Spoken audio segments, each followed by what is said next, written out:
Hey, if you're new to exercise, this is going to be a really important video to you. The information I'm going to give you is about the order of expected results. We actually know the order in which our body adapts to exercise. Over the next few months, your body's going to change a lot, and we know what things you want to see first, and then the order they're going to happen in. We also know the timeline you can expect to see these adaptations your body makes. This all can be really important information, especially if you feel like, I think I'm doing all the right things, but I'm not seeing the results. Maybe you just got to do it a little bit longer. So stay tuned if you want to know the timeline.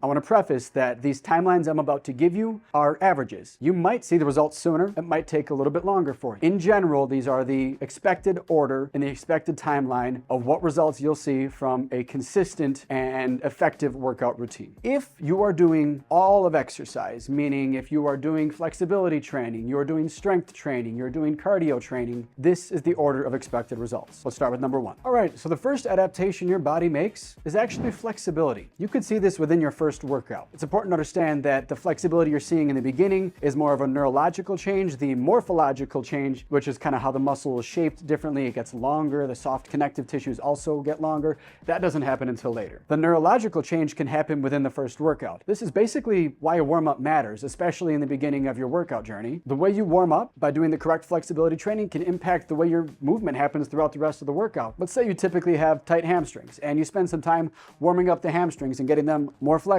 You might have an easier time doing deadlift type movements and picking stuff up off the ground versus had you not addressed any sort of the tightness in your hamstrings, they might lock up or feel tight and then you end up bending more at your spine than you do your hips. So the way you warm up definitely matters. The first change you're going to see is a neurological adaptation that leads to increased flexibility. Our second adaptation is a pretty cool one. It's strength. And again, this is more of a neurological change than it is a morphological change. That happens a little bit later. Strength can be both neurological, neuromuscular, and an actual skeletal muscle component. Right now we're going to talk about the neurological aspect of it. Strength is ultimately, the neurological perspective is basically your brain talking to your muscle and sending a fast signal and a strong signal. The faster the signal and the stronger the signal, the more force you can produce. So what this means from an actual workout perspective, if I have you do an exercise at the beginning of the week, and on a scale from 1 to 10, it took you an effort level of 8. It was really, really hard to do for those 10 reps of that exercise. If I have you do the same exercise as soon as even 7 days later, it might only be a 4 or 5 now on the difficulty scale. You might even be able to do more reps or do more weight for that exercise as well. That is the neurological component to strength. That happens pretty quickly. So the third adaptation your body makes is cardiovascular capacity. This is more commonly referred to as your endurance or your stamina. You'll see this at about 2 weeks. This means that if you're going for a run, you're doing cardio training, the time it takes you to run a mile might be a little bit faster now. It might take a little bit less effort. Maybe you can run farther without having to take a break, or maybe you can run the same distance but do it faster. This also might mean that at the 3 or 4 p.m. energy lulls you have every day are no longer there. You might feel like you have more energy throughout the day. Ultimately, your body's becoming more energy efficient. Our next adaptation is one you might have been waiting to hear: fat loss. Fat loss takes about 4 weeks to occur. You might see weight fluctuations, maybe some weight loss within the first 4 weeks, but none of that is real catabolism, the breakdown of fat. Pop quiz: where does fat go when you lose it? Answer below in the comments. So about 4 weeks is when you can expect to start seeing some fat loss. It may not be significant, but it takes a while for your body to learn how to use stored fat as energy. Your body wants to use the most readily available energy source, and that is usually carbohydrates that you've just consumed. Your body starts to also then use maybe fat that you've consumed. It takes a while for your body to learn how to use stored energy and stored fat and actually break it down, so you're no longer burning calories, you are breaking down fat as energy, and that takes about 4 weeks to happen. Then after that, your body has learned how to use fat as stored fat as energy better, and you're going to continue to burn fat a little bit faster for a longer duration. So fat loss takes about 4 weeks to begin. One little piece I want to add into that last part too. I realize fat loss is important for a lot of people, and I understand that, totally valid. It's important that you lose it correctly. If you lose too much fat too fast, if you try to lose weight too fast, you're going to lose a lot of muscle, you're going to lose your main metabolic tissue, and you're going to have a difficult time in the long run burning more fat. It's important it happens slowly. The general rule of thumb is to aim to lose about 1 pound a week, maybe up to 2 pounds a week. The way we do that is by getting into a 500 calorie deficit per day. What this means is that we are burning 500 more calories than we consume every single day. 1 pound of fat is 3,500 calories. You get to that 1 pound by doing 500 over 7 days. 500 times 7, 3,500.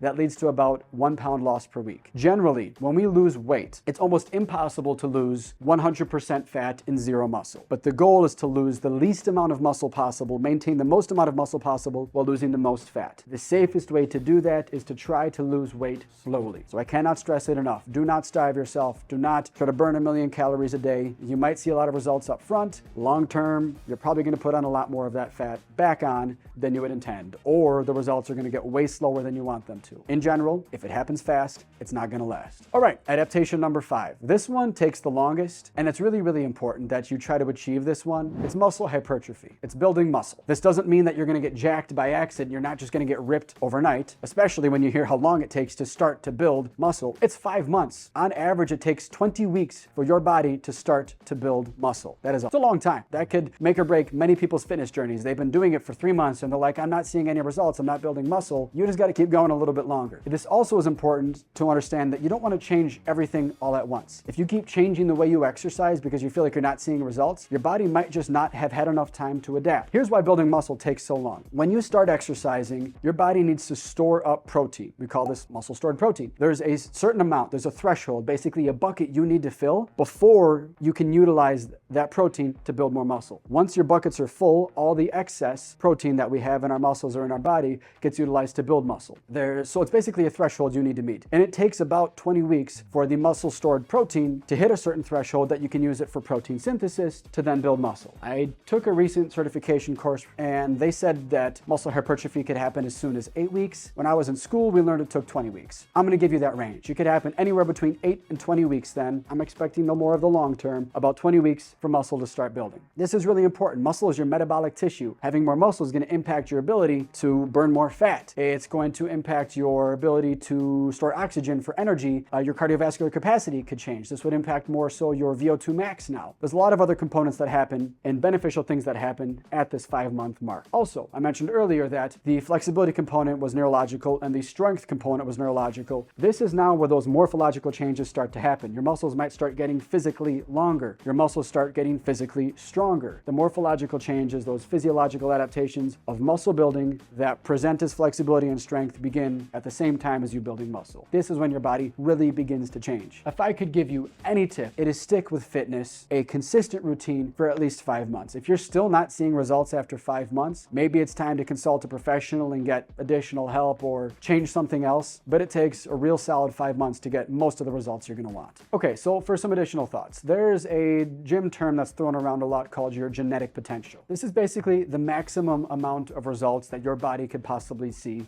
from exercise. All the adaptations you make of strength, building muscle, burning fat, you have a sort of genetic potential where you've reached 100% of your body's ability to change. When you begin exercise, it's reasonable to assume you're a lot closer to 0 than you were to that 100. It is way easier to go from 0 to 50 than it is to go from 90 to 95. So in the beginning, you might have something called newbie gains, another general gym term tossed around, where you see some results pretty fast. But then as you keep going, the results start to slow. That makes sense. When you have a long way to go, when your body has a ton of its genetic potential to reach, it's a lot easier to see those results. It gets way more challenging the closer and closer you get to your potential genetic potential. So keep in mind that the results you get in the gym might be front half heavy. You might get a lot more results in the beginning and they might start to slow. That's also very, very normal. This means you might need to start making more particular changes to your lifestyle, optimizing your sleep, optimizing your stress levels, optimizing the food that you're eating, the way you're recovering from workouts and the workouts that you're doing. You might need to start doing more special training, more specific training. If you have certain muscle groups you want to build or certain adaptations, outcomes that you want to see from exercise, you might need to start emphasizing those over others now to keep getting closer and closer to your genetic potential. All that being said, doing the right things still does matter. You do need to exercise and eat in an effective way to bring about the results you want, but that's where things can get more complicated too. Maybe you don't know the right things to do. If you do, comment below or shoot us a message. I'd love to try to answer some questions and maybe I can give you the tips that you need to keep you going a little bit longer. At the end of the day, I want you to keep going. That's what's going to get you the most results. Thank you guys for tuning in and have a wonderful day.